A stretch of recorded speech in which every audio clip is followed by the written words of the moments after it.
Okay, so maybe that freaked everybody out. High GPA, whatever. Doesn't matter. I have something specific I want to talk to you guys about today, and it's not my GPA, okay? When I was driving over here, I was laughing a little bit to myself because I realized that how you get the mic in front of the school is the other stuff, right? Good GPA, college scholarship, played professional sports, successful business person, wrote a best-selling book. Like, these are the reasons why they let you talk in front of the room. But in my life experiences, including my time here sitting in the chair that you're sitting in, I've recognized over and over again something that I think is more important than all of that. And that is when people get together in groups, they act funny. Okay, their behavior gets weird.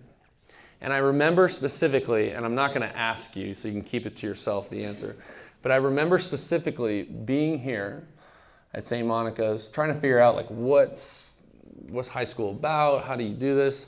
And there was a little buzz in the air where it was almost, and it makes me sad to think this, it was almost cool to complain and to talk about how things weren't the way that we wanted, and how uncool our school was, or our teachers were, or how silly the leadership was. And we wish we went to a place, a cooler school with cooler teachers and all these other things.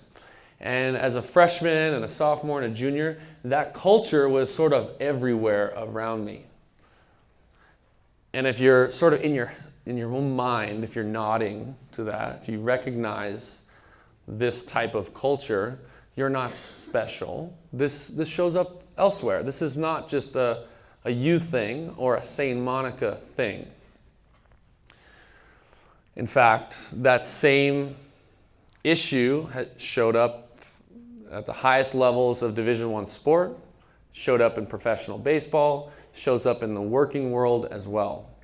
And it's a weird dynamic. And it happens when people get in groups together, because if you believe this sort of complainer culture, this place, man, so dumb, then it is not your responsibility, right? It's someone else's fault, is how that feels. And it took me, unfortunately, it took us, unfortunately, until our senior year to realize, like, well, if we continue with this attitude, the joke will be on us if we finish our whole high school career being like, so dumb. So, rather than point the finger at the other people, the school, the other classes, the dance that isn't cool, or the sport team that isn't doing what you think it should be doing, we decided to do something else. And I ran into Miss McNally the other day at the supermarket. Yeah.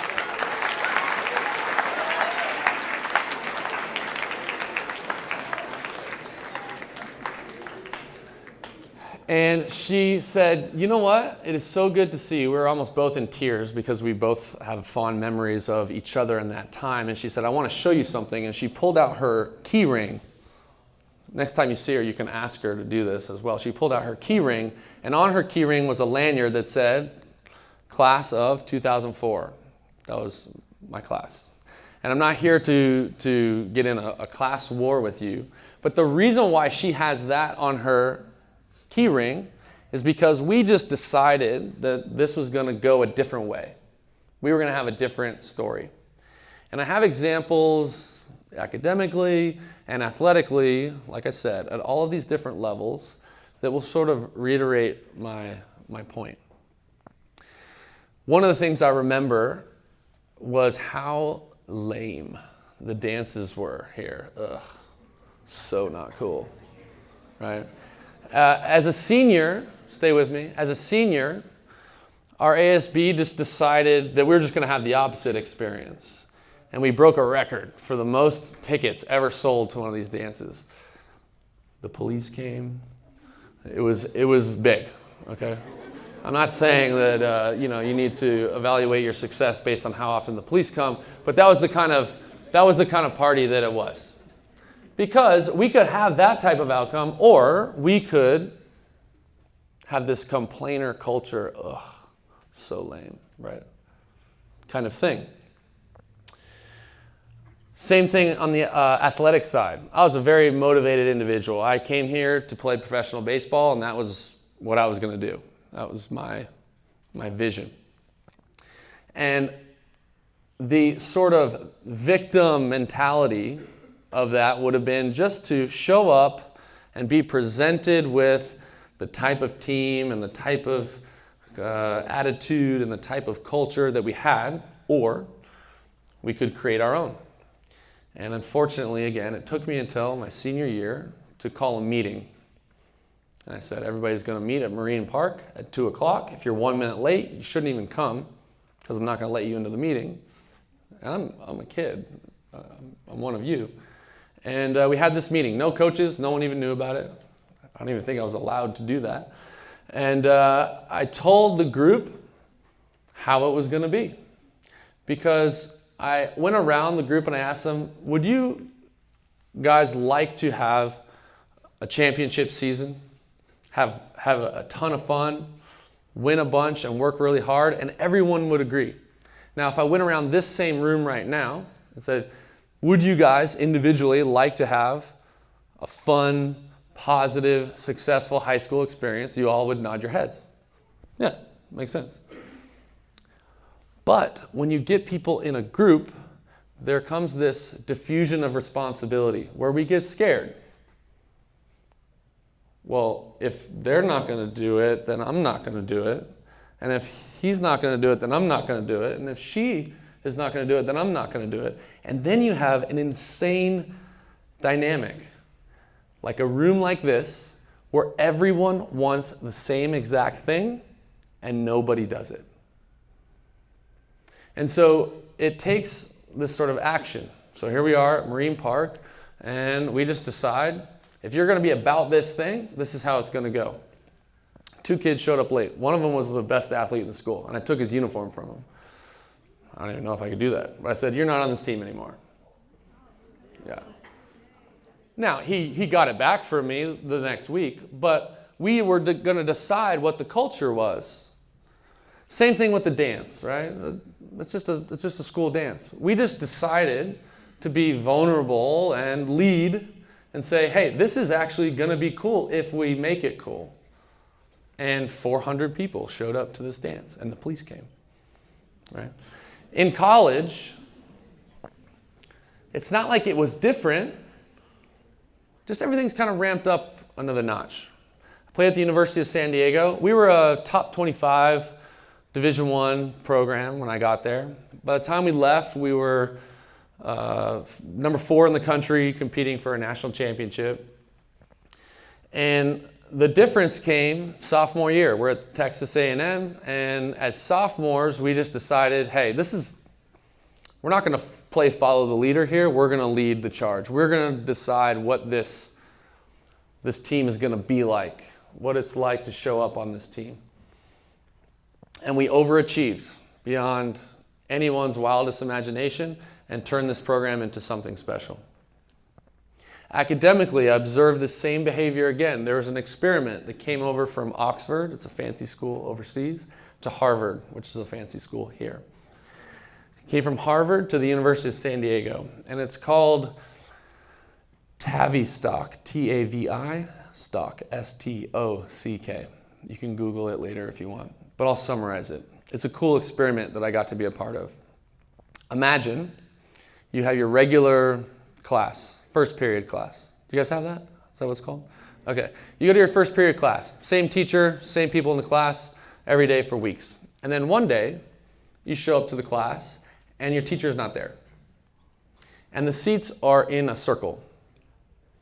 And there's someone else there, let's say a substitute teacher. And the substitute says, we are going to do an exercise today.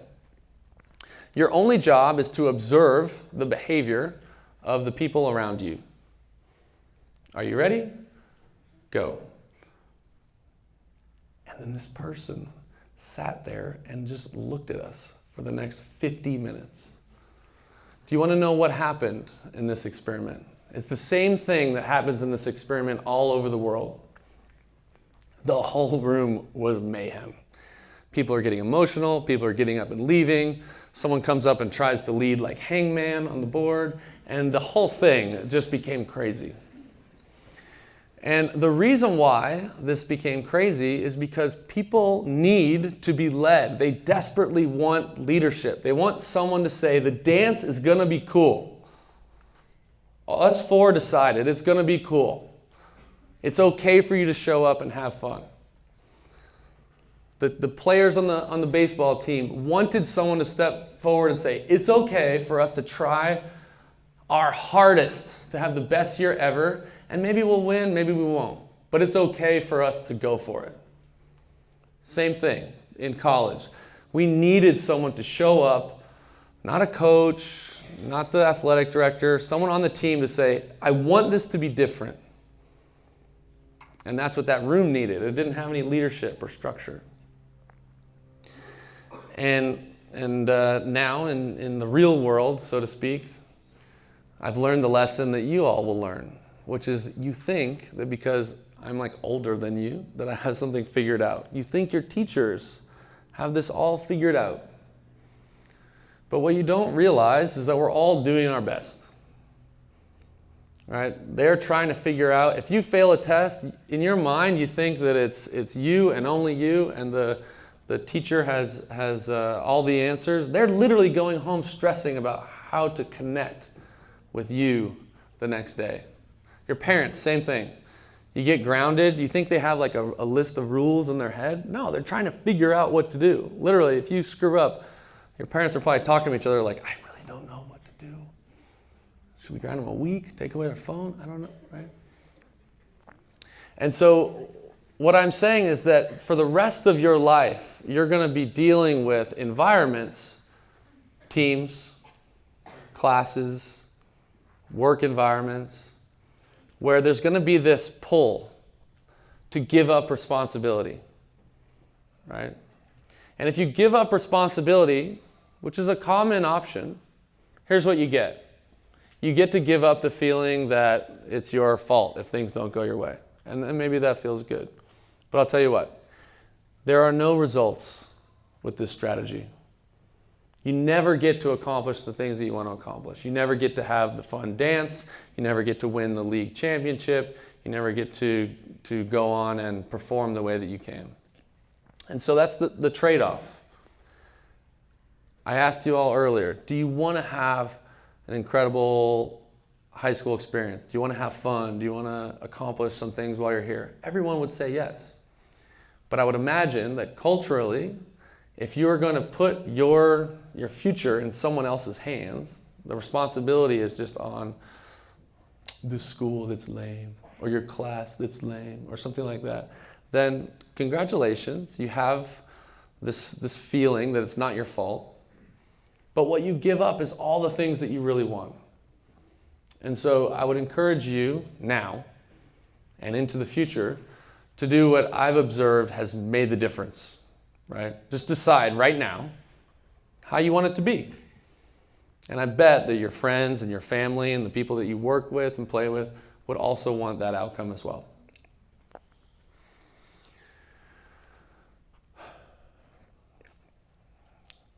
This is a call for leadership. Summed up in one sentence, it's a call for leadership.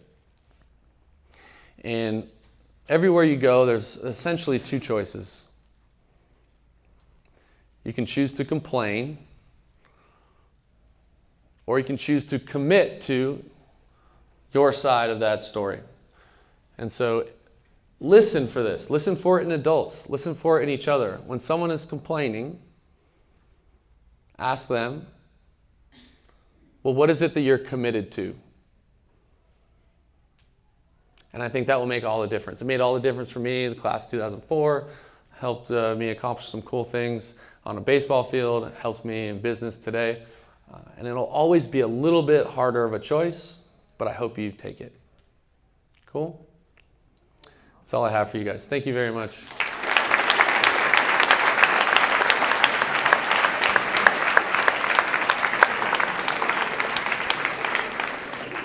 Thank you very much, Logan. Can we give a round of applause, please? Thank you. Thank you, I appreciate it. Yep.